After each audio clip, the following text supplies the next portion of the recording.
Stock market. What can we say about today? Didn't make any money in the stock market, but made a new indicator. It's a pretty decent indicator that has a lot of really interesting shit. I could make weights. Hold on.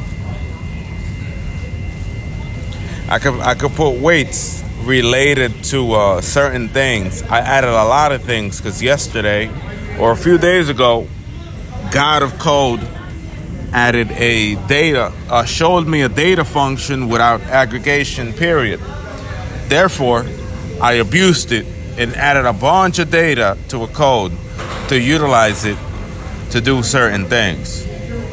So I included on that basically anything that might influence SPY based on probability. Today the market tanked because, I don't know, oil moved too aggressively. I'm not going to add that to the code because that's a really rare occurrence. It's fucking rare as hell to see oil go from 7,250 to 7,4 in less than 30 minutes or whatever. It's rare for that type of momentum to happen. So I'm not going to update that to the code, but I could put volume in there and momentum and say if this spikes from where it is to a new number, change the probability of bearish to bullish to 100% bearish, or maybe 95% bearish on that moment, so that I know when to counteract when it happens and not when news hear it. Just when from the chart. You see what I mean? I could get a way to get it. I could devise a way so that if that happens on oil, I'm seeing it on a label, on a comprehensive label.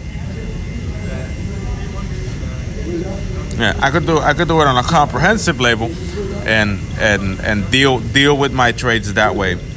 So right now we're in a conundrum with calls right now. First, in the morning, I opened 2 contract trades that were funny. I just opened 2, but the market was kind of like in a tight spot. I'm like, whatever. It was red. And the second one trade, it was red, and I started coding. I made like $10 in the morning. I started coding. I opened the second or third trade, and I forgot about it. Then I looked at it. Then I closed it. Then I started coding that code, and I let it float. You know, my casual ignorance. I do that a lot. I just basically, you guys know me. When I'm busy, I can let a trade burn. So that's what I did today. So one of the trades that I did burned down to like $100. It was like $100 down. And then after I finished the code working, I noticed that it had made a mistake and it considered bullish bearish and bearish bullish.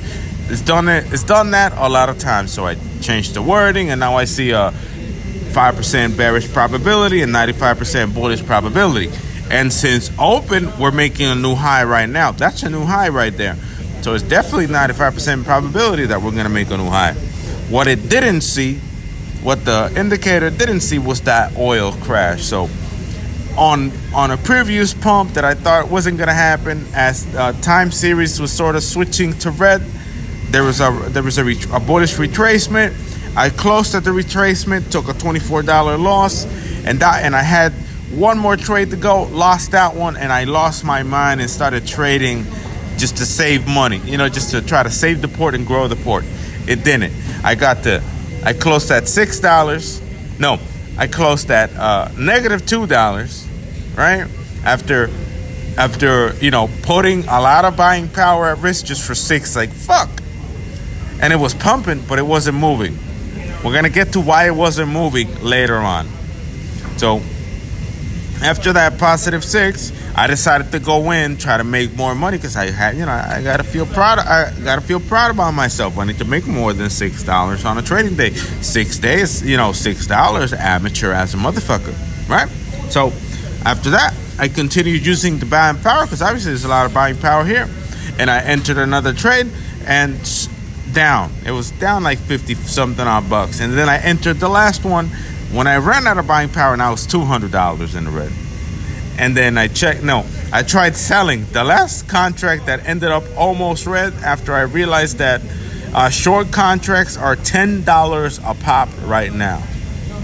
Short put contracts are $10,000 a pop. So I ran out of buying power, and I left it at negative $210. Let me see. Let me see. And it's kind of slow too. 234. But that's nothing compared to what I could do with this port. So we're gonna go to the reason why shit is not winning. So I check the same thing that happened. Remember, gamma exposure, open interest, lots of short selling and less buying. So that's what's happening right now. We got IV at 15, right? We got IV at 1590. We got the gains of the year at 0.50 for SPY. And on time series, there's a really peculiar big trade that's out of place. And it's a short sold trade. Right here, if you look at this motherfucker, which is basically the same strategy guys from GME had to short squeeze GME and AMC, we got a sick motherfucker here selling 600 strike calls, selling nearly 30,000 of them motherfuckers right there for expiration on November 29th.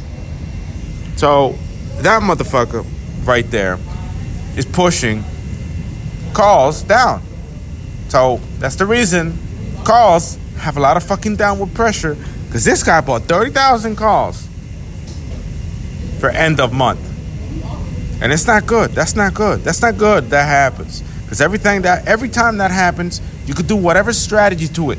You could buy 2 contracts. You could buy 5. You could buy 8. You could buy 12. You could buy 32 contracts. And when you hear ticks, which should be a significant move, when you hear ticks, bullish ticks, numbers got to start showing up. You got to start making money. Ticks, when you hear the ticks, you start seeing profit quick. But instead, it doesn't move up. Why? Because there's a lot of short selling pressure on calls from the top at a 30,000 level, at $1 million level. So calls are screwed today. That man single-handedly screwed up calls. Is he a Democrat? More than likely, because he's shorting the market. He doesn't want to go bullish right now. He doesn't want to go above 600, and you could tell he's mad as hell.